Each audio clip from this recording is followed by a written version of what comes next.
Hi, this is Nina. Welcome back to NV Fine Art Studio. Today I would like to talk about painting interiors. If you think about it, the interior is actually an architecture. In my last video, the link to this video will be here, I said that we paint architecture to paint the light. It is exactly the same with interior. It's all about the light. But the focus usually shifts from the grandness of a man-made engineering marvel to people. People in the interior are stars of the show. They are in such close proximity that they cannot be ignored. They cannot look odd, they cannot look out of proportion. They have to have character, they have to have appropriate poses. They are the leading actors in your play. If they fail to play their part, there is no play and there is no painting.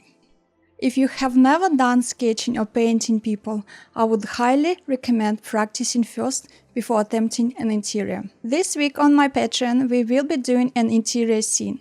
If you would like to paint along with me, please find me there. There are more than 30 videos already available, and in each I cover a specific topic, similar to what we are going to do today.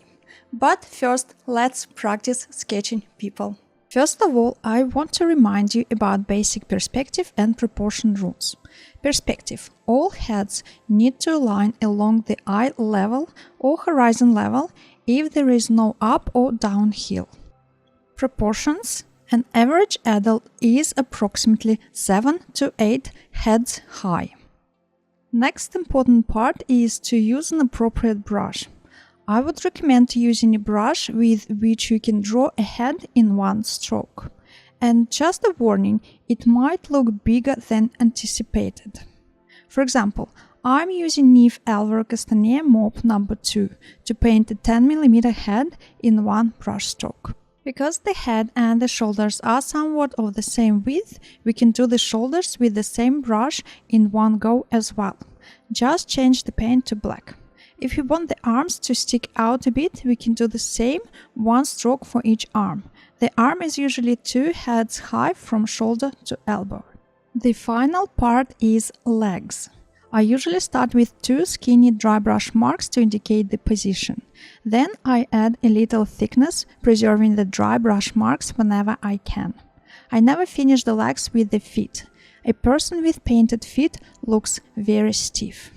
The last touch is to add hair or headpiece and the person is finished. Now I want to show you a fun technique to paint people that might help you to loosen up, and at the end I will tell you why it is beneficial. I could do it now, but it's best to see how I do it first and then tell why. So first you make a random mark on the paper with a big brush like that. Then you look at the mark and try to find people in there. Think what it reminds you. As soon as I see a person there, I add a head and refine its shape. Here's one. There is another one.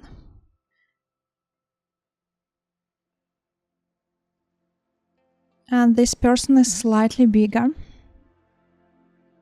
And while this wash is wet, I usually try to finish the legs. This person will be a lady with a skirt, and this big guy will have track pants. The following brush mark has a tilt. It looks like a falling person, but we don't really need a falling person here, so let's make a leaning person instead. I'm imagining that he's standing behind this big fella and he can't see anything, so he has to look over his shoulder. The last mark is crooked, so I'm thinking about a rainy day, and maybe this will be a lady in a rain jacket hiding from the rain. Something like that. And let's give her a suitcase. She's probably going on her holidays. Here we are. This was just a total mess a few minutes ago, and now we have a group of 5 people. This is definitely a fun activity.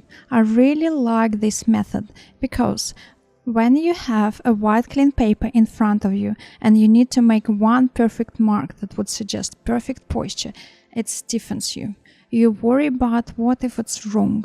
Then you do the mark and not happy with it, and the worst part comes, you try to fix it. The final result is a stiff, odd-looking, overworked figure. With this method, all the marks are already there. You just have to imagine people there. Basically add heads, straighten the shoulders and add the legs. Okay, now let's do a proper practice from a photo.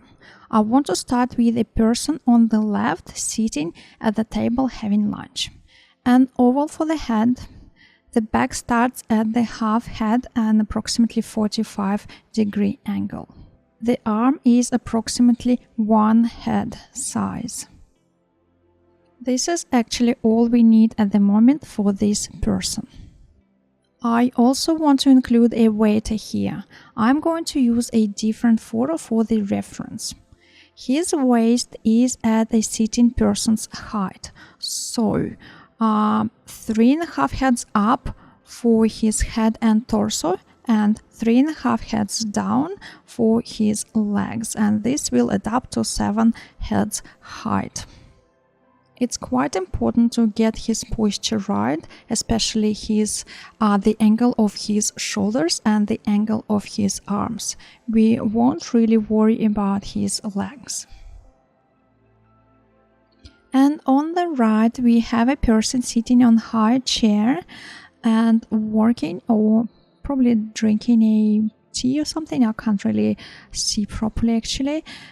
But it doesn't really matter. We see the posture, we see the hand, so this is all it matters. There is a jacket hanging on the chair. I will include this as well. Okay, let's start painting. The people in the photo are against the sunlight, so it is important to paint only the silhouettes and relatively dark. To eliminate the mistake of leaving the white for the waiter's shirt and apron, I'm going to paint it all in grey. Then, while this wash is still wet, I will use warm, semi-opaque colors to paint his hand and arms on top of the grey. I mix lavender and buff titanium for the shirt and the apron. Then paint his vest in neutral tint and also his hair, and the waiter is finished. The person on the left is partially facing the sun, so I'm going to start with a mix of yellow ochre and quinacridone sienna for his face, and the rest of the body will be in dark grey. I'm not painting his legs. If I paint his legs, particularly in a profile view, it will look very odd. Another important part is to connect this person to the table and things on the table. I paint it as one single shape.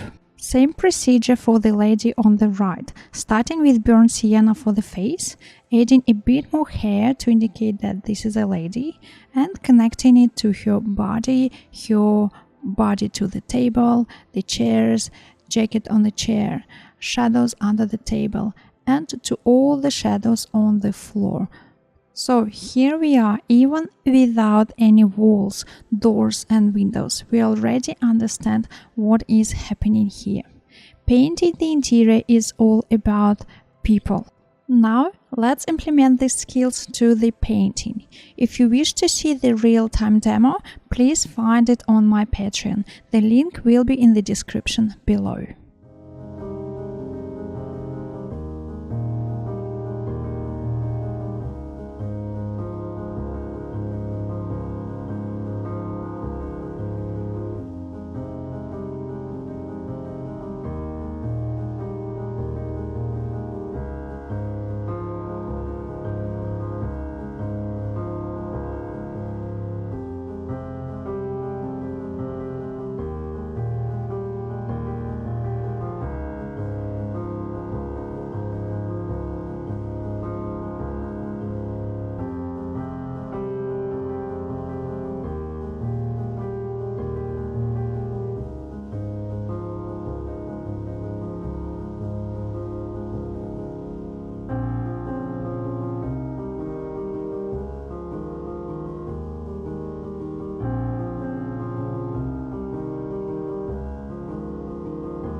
Hope this was enjoyable and informative. If so, please like, subscribe, leave a comment down below, and I hope I will see you on my Patreon.